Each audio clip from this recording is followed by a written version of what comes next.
Auto Kitchen 25 Tutorials. Tutorial number 9. Dimensioning your design, island elevations. The process of dimensioning island elevations is the same we have seen in the previous tutorial, except that first, we need to create the elevation view to be dimensioned.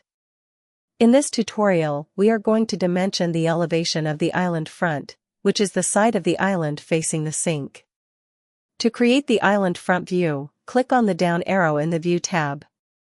Then, place the mouse in front of the island and left-click.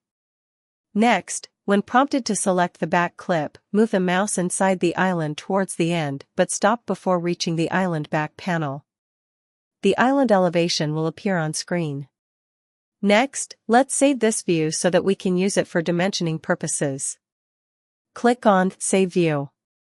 Let's name this view Island Front View. Don't forget to place a check mark next to the caption, Save Front View, to add dimensions. Then, click the green check mark. Next, click on the Annotate tab and click on Front View. The Island Front View will appear listed along with the other saved views in this design. Click on it and click the check mark. The Island Front View will appear on screen with the dimensioning toolbar at the top. To dimension the Island Front View, it's best to use the individual horizontal and vertical buttons, and not the multiple ones.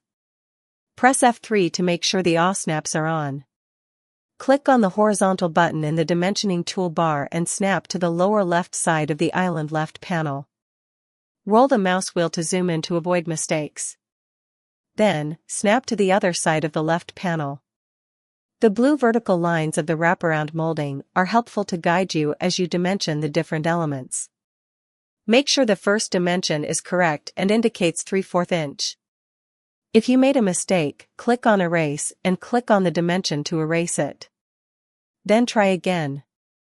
Once you see the correct dimension for the left panel of the island, click on the Continue button. This function speeds up the dimensioning by requiring a click on the first dimension, then one click per each object. When prompted, click on the 3/4 dimension, then snap to the right side of the first cabinet. Zoom in to make sure the snap is correct, then zoom out to make sure you see the correct dimension below. Then keep clicking to the right until you see all the dimensions of the front of the island. When finished, click the red X on the left side of the screen. This will stop the Continue function. To place an end-to-end dimension, click on Horizontal again and click on the left side of the island, then on the right side of it, then click below the existing dimensions. When finished, click on the red X to exit the elevation dimensioning. Save your work. This concludes tutorial 9. Thank you for listening.